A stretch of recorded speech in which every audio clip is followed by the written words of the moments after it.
छात्रों, आज के वीडियो में चौथा चैप्टर ज्योग्राफी फिजिकल ज्योग्राफी का जो चौथा चैप्टर है उस पर व्याख्या की जाएगी। तो पहले तो उसका नोमेनक्लेचर जान जाए, फिर उसका डेफिनेशन जानेंगे, फिर उसका एग्जाम्पल्स जानेंगे। 3 चैप्टर्स की चर्चा हो चुकी है, पहले उसका नोमेनक्लेचर मैं बता देता हूँ। कई बार हुआ है तो फर्स्ट चैप्टर आप पढ़े हो interior part of the earth and दूसरा पढ़े हो मटेरियल ऑफ द अर्थ, और तीसरा चैप्टर जो आप पढ़े हैं earth movement, volcano and earthquakes. तीनों चैप्टर्स एक दूसरे से रिलेटेड है। आज जो पढ़ेंगे, अभी तक जो पढ़े हैं वो धरातल के नीचे की बहुत सारी बातें पढ़े हैं, हालांकि कुछ ज्वालामुखी पर्वत वगैरह ऊपर का पढ़े हैं, लेकिन आज जो आप पढ़ेंगे इसमें अधिकांश धरातल के ऊपर जो दिखाई दे रहा है और उसका नोमेनक्लेचर है। मैं पहले उसको लिख दे रहा हूँ, अंग्रेजी में हिंदी में लिख देंगे, फिर उसको समझाएंगे और पहले आपको बता देता हूँ। और उसका नोमेनक्लेचर है स्थलाकृतियां। स्थल पर जो आकृतियां हैं, जैसे हम धरातल पढ़ते हैं, वास करते हैं, तो धरातल पर कहीं पर्वत भी है, कहीं पठार भी है, कहीं मैदान भी है, कहीं समुद्र भी है। तो समुद्र की चर्चा तो नहीं आज करनी है।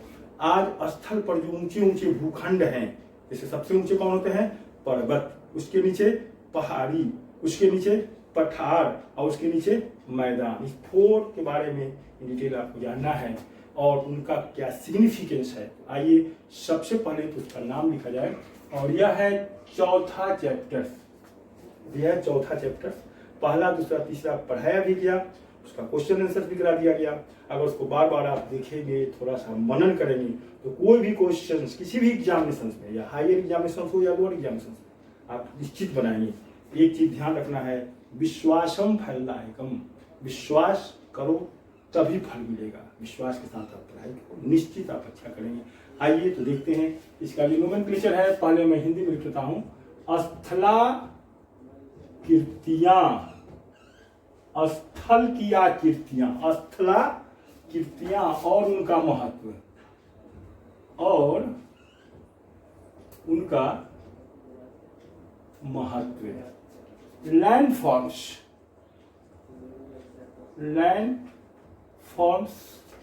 And their significance.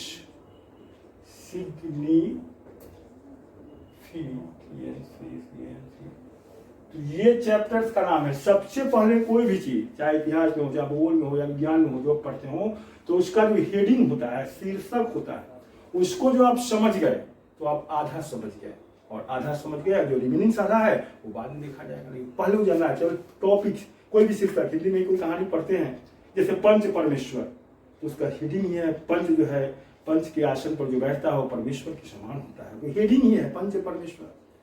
तो हेडिंग जो शीर्षक है उसके बारे में समझना जरूरी है। शीर्षक यहाँ पर स्थलाकृतियां और उनके महत्व, लैंडफॉर्म्स एंड देयर सिग्निफिकेंस, यही है।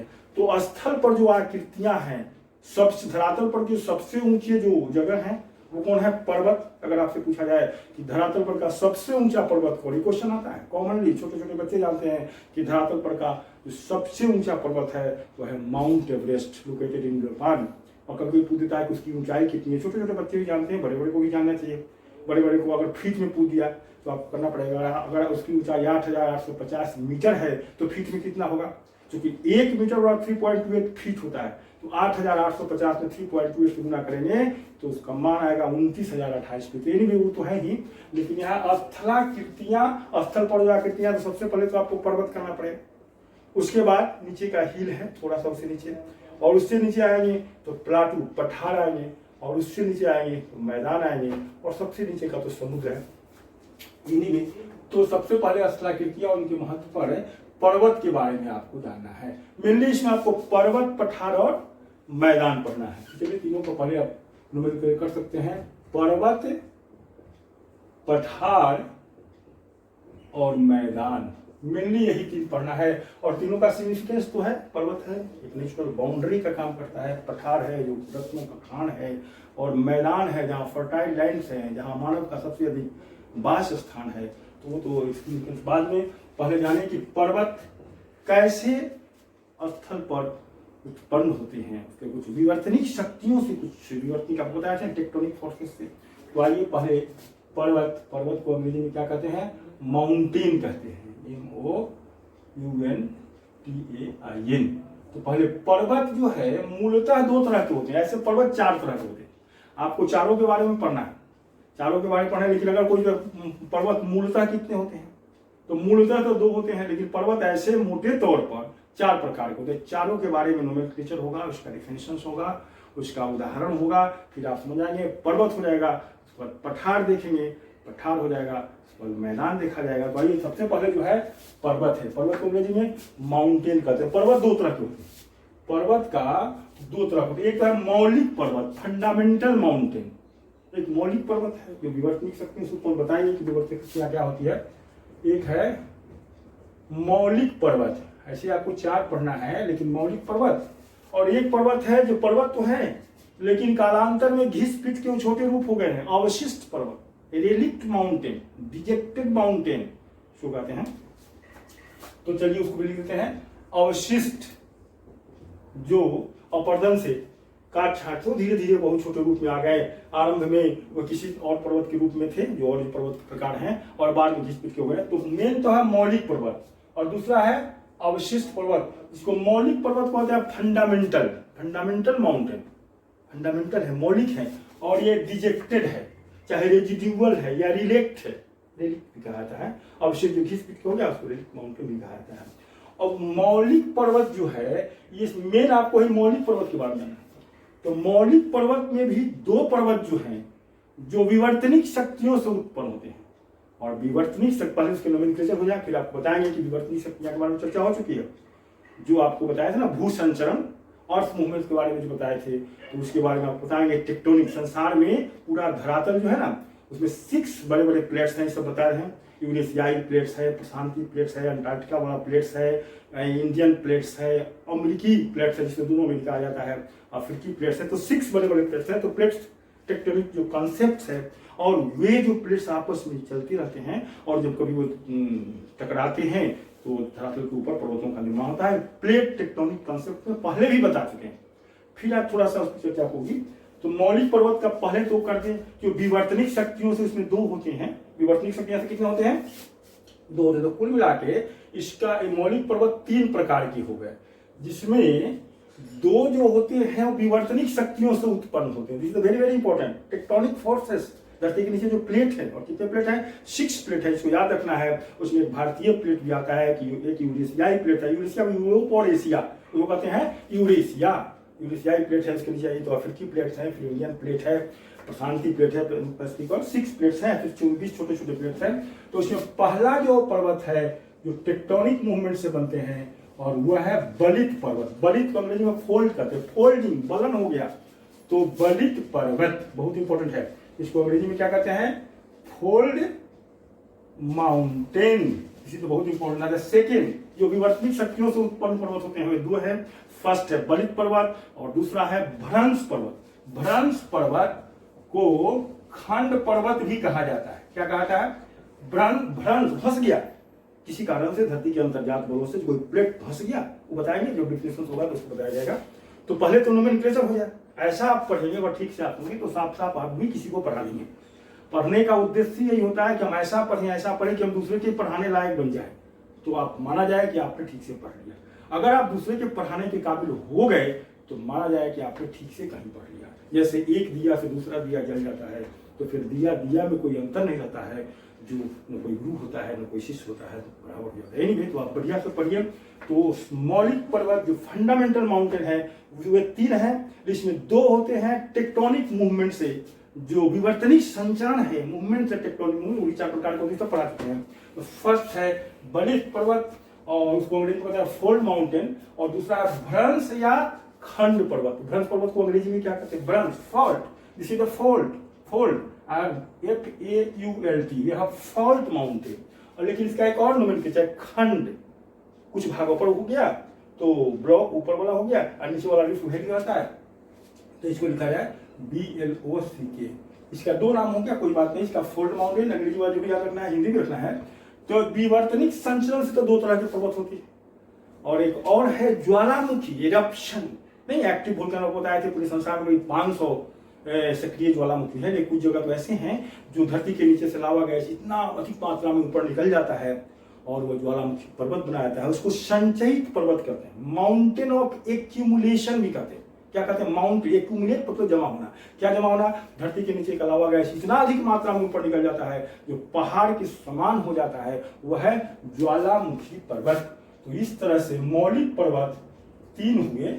और इसमें अगर परीक्षा में क्वेश्चन आ जाता है कभी कभी कि मौलिक पर्वत में कौन से 2 पर्वत हैं जो विवर्तनिक संचरण से उत्पन्न होते हैं, तब आप वहां पर ये मत दीजिएगा, ऑप्शन में अगर दे देगा तो आप फंस जाएंगे। तो विवर्तनिक संचरण से जो उत्पन्न होते हैं पर्वत, उसमें फर्स्ट है फोल्ड माउंटेन और सेकेंड है फॉल्ट या ब्लॉक, एक ही है माउंटेन। ये विवर्तनिक संचरण से धरती के अंदर का प्लेट जो एक कंप्रेशन होता है, जो एक दबाव होता है, और दबाव के चलते जो प्लेट आपस में टकराते हैं, कोलिजन होते हैं, तो जो बड़े और संसार के जो बड़े नवीन बलित पर्वत हैं उसका नाम इनके चलो बताएंगे।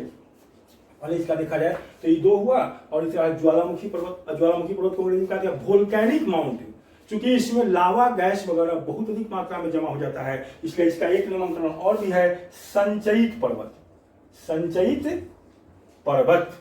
तो देखिए यहाँ पर हो गया कुल मिलाकर के, जैसे एक फर्स्ट बलित पर्वत, दूसरा ये वाला हो गया भ्रंश या अखंड पर्वत, तीसरा संचय ज्वालामुखी या संचयित पर्वत। तो मौलिक पर्वत 3 हो गए सब मिला करके। और एक ऊपर में ही बता दिए थे कि पर्वत 2 तरह के हैं, मौलिक पर्वत है और एक है आपको अवशिष्ट पर्वत, जो रेलिक्ट है घिस-पिट के छोटे पर्वत का रूप हो गए हैं। पहले विशाल थे, अब वो घिस-पिट के नीचे शरावली वाला जो है, पहले ओल्ड फोल्ड माउंटेन थे, अब जो है घुस गए, तो उसको अवशिष्ट पर्वत में कर सकते हैं। तो कुल मिलाकर पर्वत कितने हो गए? कुल मिलाकर पर्वत 4 हो गए। इस चारों के बारे में पहले आप डिटेल थोड़ा उसका डिफिनेशन समझ लिया जाए, उसका जो है उदाहरण समझ लिया जाए, उसके बाद हम लोग पठार पर आएंगे। पहले तो हम लोग पर्वत पर आए। तो पहला है फोल्ड माउंटेन, और जो आपको बताया कि विवर्तनिक संचरण से, और विवर्तनिक संचरण कई रूपों में होता है, पढ़ाया था ना आपको। विवर्तनिक संचरण 4 रूपों में होता है। एक तो सडन मूवमेंट्स होते हैं, एक स्लो एंड सेकुलर मूवमेंट्स होते हैं, एक वर्टिकल मूवमेंट्स होते हैं, एक पार्ट ऊपर हो गया और नीचे हो गया, और ये होता है हॉरिजॉन्टल मूवमेंट, क्षैतिज संचरण। तो क्षैतिज संचरण से ही fold mountain and fault mountain होता है। हॉरिजॉन्टल मूवमेंट से धरती के नीचे जो बड़े बड़े प्लेट्स हैं, कितने प्लेट्स हैं? मेनली धरातल पर 6 प्लेट्स है। आपको पहले तो बताया था ना, अगर पृथ्वी स्फेरिकल बॉडी है, बार बार कहते हैं पृथ्वी कैसा है, स्फेरिकल बॉडी है, पूरा गोल है, तो हियर इज द सरफेस और हियर इज द सेंटर। तो इसको मैं बार बार इसलिए कहता हूं कि इसे आपको दिमाग में आ जाए। और the first inner part of the earth is called भूपर्पटी अर्थ क्रस्ट। तो अर्थ क्रस्ट जो बने हुए थे वही तो 6 प्लेट्स में मेनली बने होते हैं। और आरंभ में जो बताया था कि 700 बिलियन ईयर्स जो है धरातल पर जो है ना, वो सब एक साथ था, नहीं उसको छोड़ दीजिए। तो ये जो भूपर्पटी का ये क्रस्ट है, ये 6 प्लेट्स हैं, इसमें मेनली 6 प्लेट्स हैं। और उसका नोमेनक्लेचर बार बार करने की जरूरत नहीं है। यूरेशियाई प्लेट्स है, अफ्रीकी प्लेट्स है, प्रशांतीय प्लेट्स है, अंटार्कटिका प्लेट्स है, इंडियन प्लेट्स है, अफ्रीकी प्लेट्स है, अमेरिकी प्लेट्स है, एनीवे। तो इन प्लेट्स के संचरण से अब चूंकि एकाएक जो सडन है तो बताया था, तो भूकंप के साथ देखे जाते हैं। तो हियर तो चौथा बताया हॉरिजॉन्टल मूवमेंट, क्षैतिज में लेटा हुआ हॉरिजॉन्टल, और उसमें जो कोलिजन होता है, उसके कोलिजन से ही महान बलित पर्वत का निर्माण होता है। और संसार के 4 महान बलित पर्वत का नोमेनक्लेचर हर बच्चों को जानना चाहिए, कभी कभी मिलाने वाला में पूछा जाता है। आज भी पर्वत निर्माणकारी शक्तियां सक्रिय है, और यही कारण है कि हिमालय की जो सबसे ऊंची चोटी है माउंट एवरेस्ट, पहले उसका ऊंचाई बताया जाता था 8,848 मीटर, और अब बच्चों को बताया जाता है 8,850 मीटर। तो उसके जो 4 नवीन बलित पर्वत है, फर्स्ट एशिया का हिमालय, एशिया का हिमालय, यूरोप का आल्पस, एशिया का Himalaya first, very very important, Asia का हिमालय, यूरोप का आल्पस पर्वत, ये नवीन बलित पर्वत है। New fold mountain, old fold mountain के बारे में आपको बताएंगे, लेकिन पहले जानिए कि नवीन बलित पर्वत में एशिया का हिमालय, यूरोप का आल्पस, तीसरा जो मोस्ट इंपोर्टेंट है उत्तरी अमेरिका का रॉकी,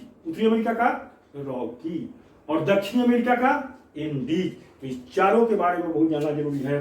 पहला हुआ एशिया का हिमालय, दूसरा हुआ यूरोप का आल्पस, तीसरा हुआ उत्तरी अमेरिका का रॉकी, और दक्षिण, और चौथा जो है दक्षिण अमेरिका का। इन चारों बड़े बड़े पर्वत श्रृंखला है, और ये नवीन बलित पर्वत के उदाहरण है। और इनका निर्माण कैसे होता है? विवर्तनिक संचरण के चलते। विवर्तनिक संचरण कई रूपों में होता है, एक सडन मूवमेंट है, एक स्लो एंड सेकुलर मूवमेंट है, एक वर्टिकल मूवमेंट है, और एक हॉरिजॉन्टल मूवमेंट है। तो क्षैतिज संचरण के चलते जो पर्वत बनते हैं, उनका निर्माण हुआ है, करीब लाखों वर्ष पहले उसका निर्माण हुआ है। तो वो उसमें आता है एशिया का हिमालय, यूरोप का अल्पस, उत्तरी अमेरिका का रॉकी और दक्षिण अमेरिका का एंडीज। बहुत बहुत इंपॉर्टेंट है। तो फर्स्ट आपको हो गया बलित पर्वत, और इसको नवीन बलित पर्वत कहते हैं। आज भी पर्वत निर्माणकारी शक्तियां धरती के नीचे सक्रिय है, इसलिए इन क्षेत्रों में ये भूकंपीय जोन भी माना जाता है। जहां भी पर्वत निर्माणकारी शक्तियां सक्रिय है वो भूकंपीय जोन माना जाता है। धरती के अंदर प्लेट टकरा रहे हैं और उसमें तो स्वाभाविक है कि कभी जबरदस्त अगर हलचल होंगे तो पूरा ऊपर का चीज जो है उसमें ट्रेमर हो जाएगा, कंपन हो जाएगा। एनीवे, तो फर्स्ट हो गया। And now comes to second, जो विवर्तनिक संचरण होते हैं। तो विवर्तन, अब मैंने शुरू में बताया कि हॉरिजॉन्टल मूवमेंट में दोनों होता है। कभी कभी तो प्लेट आपस में इस तरह से टकराती हैं, कभी कभी ऐसा होता है धरती के भागों में, आंतरिक शक्तियों में, कि उसमें टेंशन होता है, उसमें खिंचाव होता है। तो दबाव के चलते तो फोल्ड माउंटेन हुआ, और खिंचाव के चलते प्लेट्स का कुछ भाग टूट जाता है और कुछ भाग, टूटे हुए भाग में, धरती में तो मोल्टेन है, नीचे का कुछ पार्ट ऐसा है जो चिपचिपा है तो नीचे चला आता है और कुछ भाग ऊपर आ जाता है।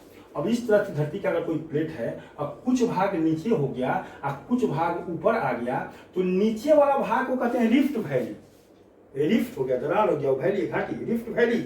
एंड ऊपर वाला हो गया ब्लॉक माउंटेन, चाहे फॉल्ट माउंटेन या भ्रंश पर्वत। अपर part is called fault mountain and the lower part is called rift valley. अब इसको दिमाग में रखना है।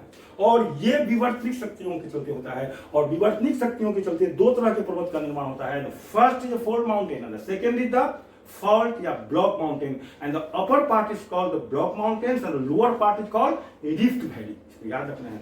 तो इस तरह से बलित पर्वत हो गया। और इसके कुछ जो उदाहरण हैं, जैसे फ्रांस का बॉस गेज, फ्रांस का जो बॉस गेज पर्वत है वो ब्लॉक माउंटेन या फॉल्ट माउंटेन का उत्तम उदाहरण है। जर्मनी का ब्लैक फॉरेस्ट, जर्मनी का ब्लैक फॉरेस्ट जो माउंटेन है वो भी आपको ब्लॉक माउंटेन का ही उदाहरण है। उसके बाद आप आइए पाकिस्तान का साल्ट रेंज माउंटेन। पाकिस्तान का जो साल्ट रेंज माउंटेन है वो भी आपके भ्रंश या ब्लॉक माउंटेन का उदाहरण है। और भारत में जो विंध्य पर्वतमाला है और सतपुरा पर्वतमाला है, उन दोनों के बीच से होकर के घाटी बना हुआ है ना, और उन दोनों के बीच से नर्मदा नदी पश्चिम की ओर प्रवाहित होती है। तो भारत का जो विंध्य पर्वतमाला है या सतपुरा पर्वतमाला है वो भी खंड पर्वत का ही उदाहरण है। और उन दोनों नदियों, उन दोनों पर्वतों के बीच से कौन नदी मुख्यतः प्रवाहित होती है? नर्मदा और ताप्ती, मिली नर्मदा और ताप्ती प्रवाहित होती है। और पश्चिम ऐसे भारत की अधिकांश नदियां जब पढ़ाया जाएगा तो बताएंगे नदियां का प्रवाह कहाँ से कहाँ होती है और अधिकांश नदियां किधर जाती है। यहाँ इतना ही जानना है कि नर्मदा नदी पश्चिम की ओर प्रवाहित होती है, मिली नदियां तो बाद में होगा, अभी तो आपको पर्वत के बारे में करना है। तो इस तरह से बलित पर्वत भी बता दिया गया, जो विवर्तनिक शक्तियों से उत्पन्न होते हैं। वहां कंप्रेशन होता है और यहाँ टेंशन होता है। टेंशन से हो गया, टेंशन से टूट गया तो एक भाग अपर हो गया, एक भाग लोअर हो गया। एंड अपर पार्ट को ब्लॉक माउंटेन कहते हैं और लोअर पार्ट को रिफ्ट वैली कहते हैं। तो दो हो गया। और इसके आपके उदाहरण बता दिए, फ्रांस का बॉश गेज है, जर्मनी का ब्लैक फॉरेस्ट है, पाकिस्तान का साल्ट रेंज माउंटेन है, और इंडिया का विंध्य पर्वतमाला और सतपुरा पर्वतमाला बीच जो माउंटेन्स हैं जो फॉल्ट माउंटेन है। और एक बलित पर्वत और क्या कहते हैं भ्रंश पर्वत, दोनों विवर्तनिक संचरण से उत्पन्न पर्वत मानते हैं। दो तरह हो गया, हमको चार जाना है, अभी दो पढ़ाई हुई है। तीसरा जो है वह है ज्वालामुखी। तो नाम से ही पता है ज्वालामुखी, जिसके मुख से ज्वाला निकले, लावा गैस निकले। अब इतना अधिक मात्रा में लावा गैस निकलता है जो पहाड़ बना देता है।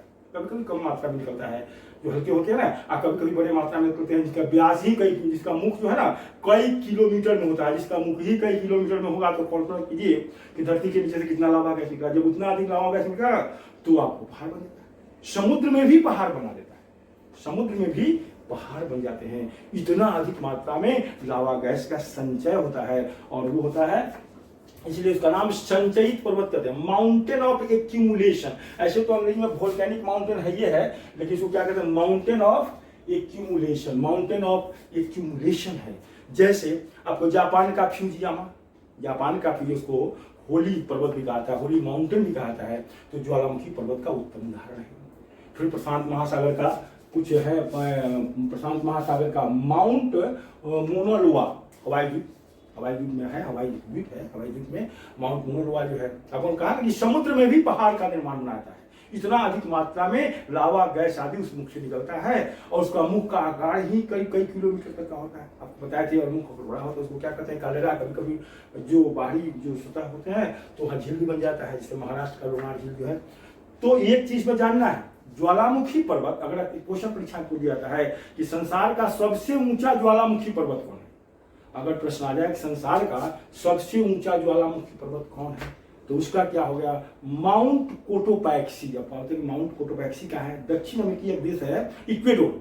दक्षिण अमेरिका एक महादेश है, जैसे उत्तरी अमेरिका है, दक्षिण अमेरिका है, महादेश है, तो दक्षिण अमेरिकी एक देश है इक्वेडोर। तो इक्वेडोर में माउंट कोटोपैक्सी जो है विश्व का सबसे ऊंचा ज्वालामुखी पर्वत है, सबसे ऊंचा वोल्केनिक माउंटेन है, जो 19,613 फीट ऊंचा है।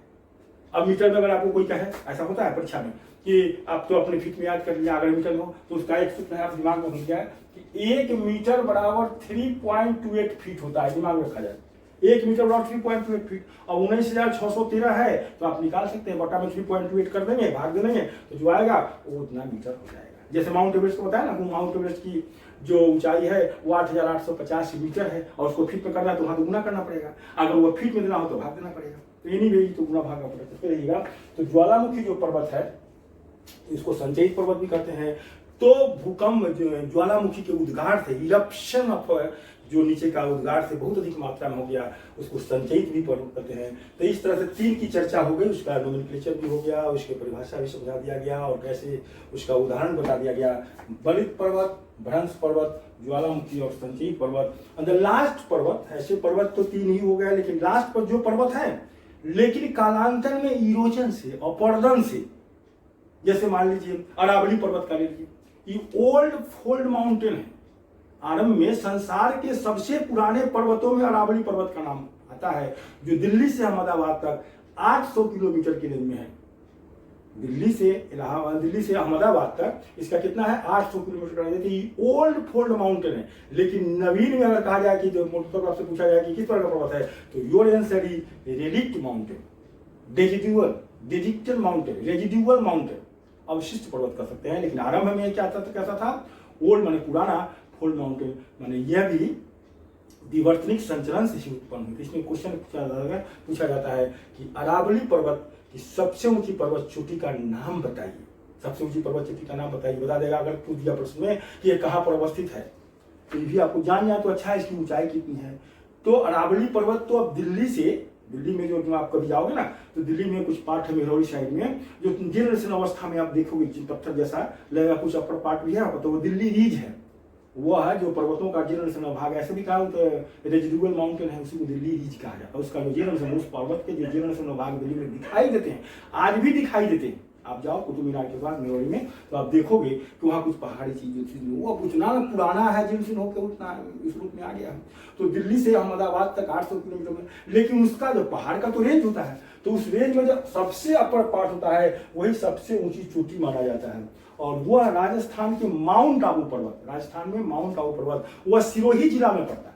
अब आप भी कहीं परीक्षा में आगे हालांकि नहीं पूछा जाता है कि राजस्थान के किस जिला में माउंट आबू पर्वत है, बहुत अंदर का चीज बताया जा रहा है, वह सिरोही जिला में पड़ता है। और उसकी ऊंचाई कितनी है, कभी कभी भी पूछ देता है कि उसकी ऊंचाई बताया जाए, तो उसकी ऊंचाई 1722 मीटर है। तो ये सब जो क्वेश्चन होगा ना, तो कुछ इंपॉर्टेंट क्वेश्चंस आपको बताएंगे कि भाई जो ऊंचा है, तो और भी बहुत सारे। और पेनिनसुलर इंडिया, भारत का जो प्रायद्वीपीय भाग है, नीचे वाला जो भाग होता है ना इंडिया का, नीचे वाला मध्य वाला भाग, और नीचे 3 तरफ से जो जल शिखर है उसको प्रायद्वीप कहते हैं। तो वहाँ जितने भी पहाड़ हैं, पर्वत हैं, साउथ इंडिया का भी बताया जाएगा बाद में, वे सारे के सारे रेलिक्ट माउंटेन ही तो हैं, जिस पीट करके नीचे आ गए हैं, वो अधिकांश नीचे आ गए हैं।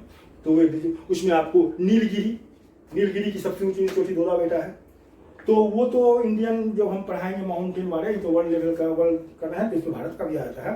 तो नीलगिरी का है, चाहे गिरनार का है, या पारसनाथ की पहाड़ी है, ये सारे के सारे कैसे हैं, अवशिष्ट पर्वत के उदाहरण है। ये सारे के सारे अवशिष्ट पर्वत का उदाहरण है। राजमहल की पहाड़ियां, भागलपुर साइड में राजमहल की पहाड़ियां भी आपको उसी में आएंगे। और सबसे इंपॉर्टेंट अरावली, आरंभ में फोल्ड माउंटेन था, लेकिन अभी आज की तारीख में क्या कहेंगे, वो हो जाएगा अवशिष्ट पर्वत। वो इरोजन से, अपरदन से, बहुत का लाखों वर्षों से वो पर्वत थे और धीरे धीरे कट छुट के नीचे आ गए। और पेनिनसुलर इंडिया, जो प्रायद्वीपीय भारत के जो पठार पर्वत हैं, उसको भी रेलिक्ट माउंटेन की अंतर्गत ही रखा जाता है। रेलिक्ट माउंटेन के, उसमें अरावली वाला को नहीं, अरावली ओल्ड फोल्ड माउंटेन है। और मोटे तौर पर कहा जाए तो आज की तारीख में वह रेजिडुअल माउंटेन या डिजिटल माउंटेन है। तो इस तरह से ये पर्वत वाला पार्ट का आपको चारों का हो गया कि अगर पूछा जाए कि भाई पर्वत तो कैसे होते हैं, तो विवर्त लिख सकते, संचलन से जो उत्पन्न होते हैं उसमें दो तरह के होता है, एक बलित पर्वत हो गया और एक खंड पर्वत हो गया, और एक ज्वालामुखी उद्गार से जो बहुत सारे जमा हो जाते हैं वो ज्वालामुखी पर्वत हो गया, उसको संचयित पर्वत भी कहते हैं। एंड लास्ट जितने भी पर्वत हैं वो घिस पिट करके जो नए रूप में आ जाते हैं उसको रेजिड्यूअल या डिजिटेड या रिलिक्ट माउंटेन कहा जाता है, और सारे के सारे उदाहरण भी बता दिया गया। तो पर्वत आपका फिनिश्ड हो गया। एंड नाउ दूसरा जो है वह है पठार। पठार के बारे में थोड़ा सा कहा जाए तो पठार भी थोड़ा कर लेते हैं। इसमें तीनों है, देख लेते हैं। तो पर्वत तो आप बहुत बढ़िया ढंग से देख लिया है। अब आप देख लिया जाए दूसरा है पठार वाला, देख लेते हैं पठार क्या होता है। तो आपको पहले भी बताए थे कि धरातल पर, जैसे this is the surface of the land, मान लीजिए दिस इज द सरफेस, ये धरातल पर होता है। तो यहाँ पर की स्थलाकृतियां में जो सबसे ऊंची स्थलाकृति है क्या है, वो पर्वत है। जैसे पर्वत की भी चर्चा हुई, पर्वत कितने तरह के होते हैं, तो 4 तरह की सब चर्चा होगी। तो उससे नीचे थोड़ा पहाड़ी है, हिल है, पारसनाथ की पहाड़ी, थोड़ा नीचे आगे कोई बात नहीं। उससे भी थोड़ा नीचे आओगे तो वो है पठार। आपको तीनों चीज पढ़ना है चैप्टर, पर्वत, पठार और मैदान। तो पठार जो होता है उसके शीर्ष टेबल लैंड होते हैं, टेबल में टेबल जैसा सपाट होता है, इसके शीर्ष नुकीले होते हैं। देखिए पर्वत है, ये पर्वत, दिस इज द माउंटेन और दिस इज द प्लाटू, या PLATEA, this is spelling of plateau. Plateau जो होते हैं जैसे डेक्कन प्लेटू है, छोटा नागपुर का पठार है, तो इसके शीर्ष सपाट होते हैं। इसके जो गर्भ जो होता है, इसके अंदर जो है सेडिमेंट्री रॉक अधिकतर होते हैं, वे रत्नों से भरे होते हैं। तो ये है, और ये इसके शीर्ष सपाट होते हैं, और इनका भी निर्माण धरती के अंतर्जात पलों के ऊपर उठने से ही बनते हैं, ऊपर उठने से ही बनते हैं। तो ये पर्वत हो गया और ये पठार हो गया। तो बनावट की दृष्टि से पठार भी 3 रूपों में है। मोटे तौर पर ये भी सेडिमेंट्री रॉक, मेनली जो प्लाटू होती है वो सेडिमेंट्री रॉक, जो शेल है, बलुआ पत्थर है, लाइमस्टोन, सैंडस्टोन है, लाइमस्टोन है, शेल है आदि ही इसके गर्भ में रहते हैं, और इसका गर्भ रत्नों से भरा होता है, और ये टेबल लैंड होते हैं। देखिए इसके शीर्ष नुकीले होते हैं, इसके शीर्ष सपाट होते हैं, इसकी ऊंचाई इसके कंपैरेटिवली कम होता है। एनीवे, तो ये पूरे वर्ल्ड के परिप्रेक्ष्य में अगर देखा, इन the context of the world कहा जाए, ऐसे भारतीय प्लाटू के बारे में भी जाना चाहिए। वो छोटा नागपुर का प्लाटू है, चाहे शिलोंग का है, आदि आदि जो है, डेक्कन का प्लाटू है, आदि आदि है, वो बताया जाएगा आपको बाद में। तो ये भी 3 तरह के होते हैं। पर्वत कितने तरह के हो गए हैं? 4। और ये प्लाटू कितने हैं इन the context of the world? 3 होते हैं। तो आइए तीनों का पहले नोमेनक्लेचर हो जाए, और नोमेनक्लेचर हो जाए उसके बाद फिर इसके बाद हम आपको बताएंगे कि इसके कुछ महत्वपूर्ण उदाहरण है जो विश्व लेवल का है, और फिर उसके बाद मैदान पढ़ाया जाएगा। आज का चैप्टर थोड़ा बड़ा चल रहा है क्योंकि पर्वत के बारे में ही कुछ इन डिटेल से आपको बताया गया, और पर्वत तो आप दृश्य समझ गए होंगे, तो पठार कम से कम कर लेते हैं, समय होगा तो मैदान भी देख लिया जाएगा। तो इसका फर्स्ट है इंटर माउंटेन प्लाटू। नाम से ही पता चलता है, अंतर पर्वतीय पठार, इंटर माउंटेन, INTERMOUNTAIN, स्पेलिंग का कोई बात नहीं है। इंटर माउंटेन प्लाटू, अंग्रेजी में कहते हैं इंटर माउंटेन प्लाटू, माउंटेन हुए माउंटेन से हो गया, तो हिंदी में तो कम से कम जान ही जाइए, क्या अंग्रेजी में भी जान जाओ। अंतर पर्वतीय पठार, अंग्रेजी में कहते हैं, अंग्रेजी में इंटर माउंटेन प्लाटू हो गया।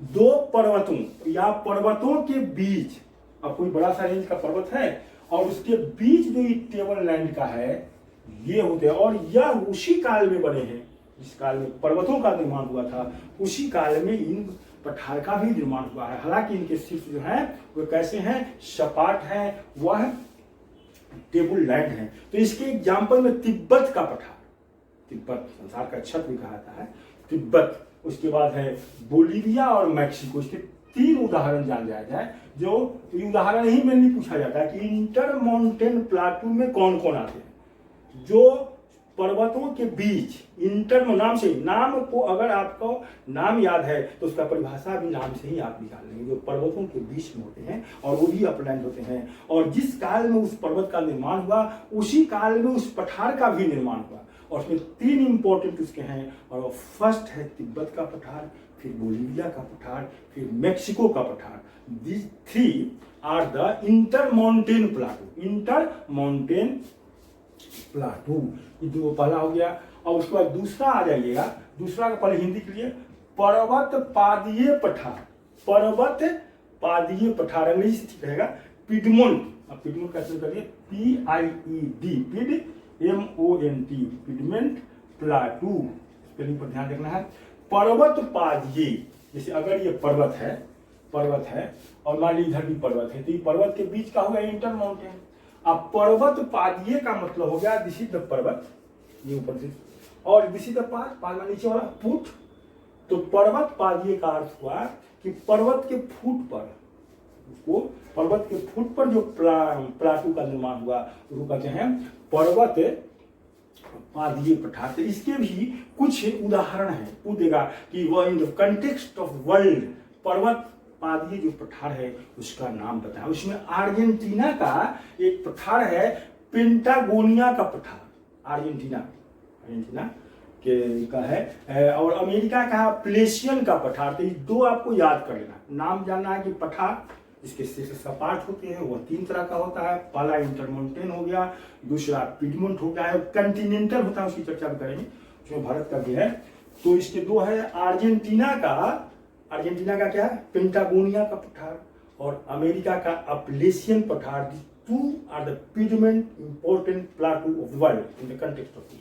और आइए अब तीसरा जो है वह है आपको महाद्वीपीय। तीसरा कौन है, महाद्वीपीय को कंटिनेंटल कह दीजिए, महाद्वीप को कंटिनेंट कहा जाता है।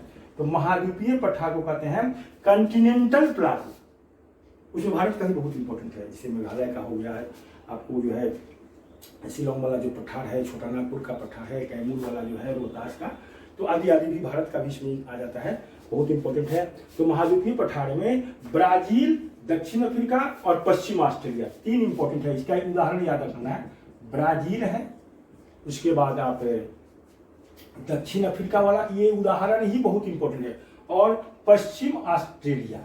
ये इंडियन कंटेक्स्ट में तो है ही, इंडियन कंटेक्स्ट में छोटा नागपुर का हो गया, शिलोंग का हो गया, उसके बाद जो है रोहतास वाला जो कैमूर का जो है वो वाला पठार है। और तो इंडियन कंटेक्स्ट का तो बाद में पढ़ाया जाएगा, जान जाए, लेकिन वर्ल्ड कंटेक्स्ट में ब्राजील का पठार, दक्षिण अफ्रीका का पठार और पश्चिम ऑस्ट्रेलिया का जो पठार है वह महाद्वीपीय पठार कहता है। मेन इसका एग्जाम्पल ही जानना जरूरी है कि इंटर माउंटेन में किसका नोमेनक्लेचर है, इसका उदाहरण क्या है, पर्वत पादीय में कौन है और महाद्वीपीय में कौन है। तो ये पठार है जिसके गर्भ रत्नों से भरे होते हैं, खासकर जो पठार के जो चट्टान है उसके अंदर वो सेडिमेंट्री रॉक्स अक्सर होते हैं। क्या होते हैं, आपको सेडिमेंट्री रॉक बताया था ना, सेडिमेंट्री रॉक कैसे होता है, चट्टानों, वनस्पतियों और जीवाश्मों के एकत्रीकरण से सेडिमेंट्री रॉक बनते हैं। कोयला भी सेडिमेंट्री रॉक का ही है। तो इस तरह से देखिए छोटा नागपुर के पठारी वाला क्षेत्र में कोयला का भी बहुत आया था, इससे आपको समझ में आ जाएगी। तो अंतर पर्वतीय हो गया, पर्वत पादीय हो गया, महाद्वीपीय हो गया, पर्वत भी हो गया और पठार भी हो गया। तो एक और बचा हुआ है, जल्दी में उसको भी देख लें। हालांकि जब हम उसका कुछ क्वेश्चंस करेंगे, पहले चैप्टर्स करने के बाद फिर क्वेश्चंस करते हैं, और इन दोनों को जो ठीक से देख लेंगे और ठीक से उसको लिख लेंगे, मनन करेंगे, एक भी क्वेश्चन करना चलेगा, चाहे वो हायर एग्जामिनेशन हो या लोअर एग्जामिनेशन हो, इस लेवल पर आप निश्चित बना दो। ऐसे जिसका ऑप्शनल है उसको और गहराई में गोता लगाना पड़ता। ऐसे भी कहा जाता है कि आप जितनी गहराई में जाएंगे उतने और भी अच्छी मटेरियल आपको मिलेगा। पढ़ने के प्रति अगर रुचि पैदा हो गया, अच्छा शिक्षक वही होता है जो बच्चों को पढ़ने के प्रति रुचि, इंटरेस्ट जगा देता है। अगर आप में इंटरेस्ट जग गया तो फिर आप अपनी खोजी वृत्ति के हो जाएंगे। जब आप खोजी वृत्ति हो जाएंगे तो बहुत सारा अन्य पुस्तकों का भी अध्ययन करेंगे, अन्य शिक्षकों से भी मार्गदर्शन लेंगे। बहुत सारे आपके देश में बहुत सारे ऐसे लोग हुए हैं जो अनेक शिक्षकों से, एक दत्तात्रेय थे, उनके 24 गुरु हुआ करते थे। तो आपके भी जीवन में बहुत सारे गुरु हैं, जहाँ भी आप बेहतरीन ढंग से समझें उससे आप जरूर मार्गदर्शन लें। और सबसे बड़ा गुरु तो आपके अंदर बैठा हुआ है, सबसे बड़ा गुरु भगवान आपके अंदर बैठा हुआ है। जैसे गौतम बुद्ध का कोई आध्यात्मिक गुरु नहीं था, लेकिन गौतम बुद्ध को प्रकाश मिला, लाइट ऑफ एशिया का है।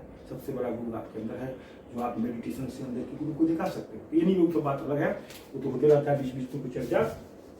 तो पर्वत हो गया, पठार हो गया, और लास्ट वाला जो बच गया वो भी हो जाए तो अच्छा ही रहेगा, और वह है मैदान। मैदानी इलाकों में सभ्यता और संस्कृति सबसे पहले पल्लवित पुष्पित हुई। धीरे धीरे तो भाई पठारी इलाका में ये छोटा नागपुर का पठार देखिए, चाहे आप जो है उत्तराखंड वगैरह जगह कहते हैं जहाँ पहाड़ है वहाँ सभ्यता संस्कृति नहीं चाहिए, लेकिन सबसे पहले नदी घाटी क्षेत्रों में सभ्यता संस्कृति का विकास हुआ है। तो लाइए तीसरा पॉइंट ही मैदान। मैदान को अंग्रेजी में क्या कहते हैं, मोटे तौर पर मैदान को अंग्रेजी में प्लेन कहते हैं। पर्वत को अंग्रेजी में माउंटेन पठार को अंग्रेजी में प्लाटू और मैदान को अंग्रेजी में प्लेन कहते हैं। समतल भूभाग होते हैं वे समतल। इसके तो ये पट्ट पर्वत का बताया कि ये तो ऐसे है दिखाई जो उसके शीर्ष जो है बहुत नुकीले होते हैं और ऊंचाई है 900 मीटर से, अपने इंडियन कंसेप्ट में 900 मीटर से ऊपर माना जाता है। फिर उसके बाद पठार भी ऊंचे हैं लेकिन इसके शीर्ष सपाट होते हैं। आप उससे और थोड़े नीचे आ जाओ तो वह है मैदान, तो वे समतल भूभाग होते हैं। सभ्यता और संस्कृति का परिणमन पुष्पन सबसे पहले मैदानी इलाकों में हुआ, ब्रिटेनिक हुआ। आज भी पॉपुलेशन का कंसंट्रेशन सबसे अधिक मैदानी इलाकों में होता है। मैदानी इलाकों में क्योंकि लाइन बहुत फर्टाइल होती है, जीवन के लिए बहुत उपयोगी चीज मैदानी इलाकों में ही मिल जाता है। तो मैदान के बारे में पढ़ता है but in the context of the world पढ़ता है, इन the context of the world पढ़ता है। जिस तरह से पर्वत 4 हुए, पठार 3 हुए, तो मैदान 3 है। पहले तो नोमेनक्लेचर जान जाइए, मैदान कितने हैं? मैदान 3 है। फर्स्ट इज संरचनात्मक, संरचनात्मक मैदान, संरचनात्मक मैदान है। इसको स्ट्रक्चरल, STRUCTURL स्ट्रक्चरल प्लेन कहते हैं। पहले नोमेनक्लेचर हो जाए फिर उसके बाद देखा जाएगा, उसके बाद स्ट्रक्चरल पहले देख लिया जाए। दूसरा जो मैदान है पूरी the context of the world वह अपरदन जनित इरोजनल प्लेन। अब कुछ ऊंचे पर्वत है, पहाड़ है, पठार है, जिस करके वो मैदान बन गया वह है अपरदन जनित, अपरदन जनित मैदान। एंड द थर्ड इज जो लास्ट है वह है निक्षेपण में जमा होना, डिपोजिशन, निक्षेपण जनित मैदान। एक तो स्ट्रक्चरल है, जल्दी से आपको समझाते हैं, फिर जो क्वेश्चन आंसर होंगे उसको बताएंगे ये स्ट्रक्चरल का कौन है। उदाहरण पूछा जाएगा, अभी तो बता ही देंगे लेकिन जल्दी से वहां करते हैं। और पर्दन का होता है इरोजनल, अंग्रेजी में जाना चाहिए, EROSI इरोजनल। और ये होता है डिपोजिशनल, डिपोजिट कीजिए कोई चीज, मलबा गाद आदि आया, नदियां आई बहा करके, और कुछ ऐसा है कि पूरा का पूरा अब सिंधु गंगा का मैदान तो डिपोजिशनल ही है। तो पहले संरचनात्मक मैदान के बारे में है। धरती के अंतर्जात बलों से कभी कभी कुछ पार्ट अपर भाग में उड़ जाता है, अपलिफ्ट हो गया, लेकिन वो प्लेन लैंड ही रहता है संरचनात्मक। ऐसे रूसी प्लेटफॉर्म का मैदान, अमेरिका का कुछ ऐसा क्षेत्र देखा गया है, ऑस्ट्रेलिया का भी कुछ पार्ट ऐसे देखे गए हैं जो संरचनात्मक मैदान के उदाहरण माने जाते हैं। रूसियन प्लेटफॉर्म में भी जो मैदान माने गए हैं, अमेरिका में भी कुछ पार्ट ऐसे माने गए हैं, पश्चिम ऑस्ट्रेलिया में भी कुछ ऐसे मैदान माने गए हैं। ऑस्ट्रेलिया के मध्यवर्ती निम्न भूमि जो है वो संरचनात्मक मैदान है। तो अपभाग धरती के अंतर्जात बलों से कुछ पार्ट अपर हो गया और कुछ भाग कभी कभी धसान भी चला जाता है, लेकिन वो भी प्लेन लैंड जैसा ही रहता है। तो वो होता है संरचनात्मक मैदान। उसमें रूसी प्लेटफॉर्म वाला, अमेरिका वाला, ऑस्ट्रेलिया का जो कुछ पार्ट है वह संरचनात्मक मैदान के उत्पन्न है। अब आइए दूसरा जो है इरोजनल, नाम से इरोजन का मतलब होता है काट छान। अब धरातल पर पर्वत है, पठार है, पहाड़ी है, आदि आदि बाहर का जो बल है, यही दोनों की हवा ही चल रही है और नदियां ही का प्रवाह हो रहा है, कभी साइक्लोन आ रहा है, आदि आदि कुछ इस तरह की क्रियाविधि ऊपर हो रही है और हजारों वर्षों से हो रही है। तो काट छाट से जो मैदान बनते हैं उसको कहते हैं अपरदन जनित मैदान। तो उसमें भी कुछ इंपॉर्टेंट है, जैसे उत्तरी कनाडा है, उत्तरी यूरोप है, पश्चिमी साइबेरिया का कुछ पार्ट है जो हिमानीकृत, ग्लेशिएटेड हिमानीकृत मैदान माना जाता है। अफ्रीका वाला के सहारा वाला जो क्षेत्र है उसमें पवन द्वारा, पवन क्या कहते हैं, बहता हुआ हवा पवन होता है। हवा गैसों का मिश्रण है, ये मिक्सचर ऑफ गैसेस, लेकिन कोई पवन क्या है, विंड इसको कहते हैं। तो वो बहता हुआ हवा, आप जोरों की हवा बहेगी तो कुछ चीज कहीं से उठा करके वो कहीं जमा कर दिया जाता है, इसे लोएस तो खैर डिपोजिशनल हो गया। यहाँ आपको इरोजनल में है, यह काट छाट वाला है। तो यहाँ है उत्तरी कनाडा का है, उत्तरी यूरोप का है जो कुछ जो है, उसके बाद पश्चिमी साइबेरिया का कुछ भाग है जो हिमानीकृत, हिमानी जो ग्लेशियर होता है ना, बर्फ के जो टुकड़े हैं वो भी एक जगह से दूसरी जगह जाते रहते हैं, तो वो हिमानी वाला होता है। तो इससे होता है। अंदर लास्ट है निक्षेपण जनित, ये बहुत आसान है, ऐसे भी आप समझिए। नदियाँ जो जलती है तो अपने साथ साथ बहुत सारा अगल बगल का चीज को बहाती हुई जाती है, और नदियाँ जब जहाँ पर जिसका ढाल वेग कम हो जाता है तो वो अपने साथ जो बहा कर जाती है वो बिछा देती है, डिपोजिट कर देती है, जमा कर देती है, उसको क्या डिपोजिशनल। तो उसमें विश्व स्तर के बहुत सारे, जैसे इटली में पो नदी का लोम्बार्डी का मैदान पू देता है, इटली में पो नदी द्वारा निर्मित लोम्बार्डी का मैदान किस प्रकार के मैदान का उदाहरण है, वह डिपोजिशनल प्लेन का उदाहरण है। और भारत में गंगा ब्रह्मपुत्र का मैदान जो है वो डिपोजिशनल हो गया। सिंधु वाला जो पश्चिम वाला है भारत का, सिंधु गंगा का जो मैदान है, हम लोगों का जो है गंगा का जो मैदानी इलाका है बिहार वाला, ये उत्तराखंड में भी है, आपके उत्तर प्रदेश में भी है, जो मैदान नदियाँ तो चलता ही है, तो डिपोजिशनल प्लेन में आ जाता है, बहुत इंपॉर्टेंट है। तो पो नदी का भी इम्पोर्टेंट, और नील नदी द्वारा जो निर्मित है मैदान, विश्व में नील नदी जो का जो मैदान है, वो नदी जो इटली वाला है उसका जो है भारत में सिंधु गंगा का मैदान, उससे जो मैदान बनते हैं वह है डिपोजिशनल। तो इस तरह से पर्वत भी हो गया, पठार भी हो गया, मैदान भी हो गया, सारे के बारे में आपको बताया गया। आप बहुत अच्छा ढंग से समझे होंगे, और फिर जब इसका कुछ क्वेश्चन आंसर्स कराए जाएंगे तो और क्लियर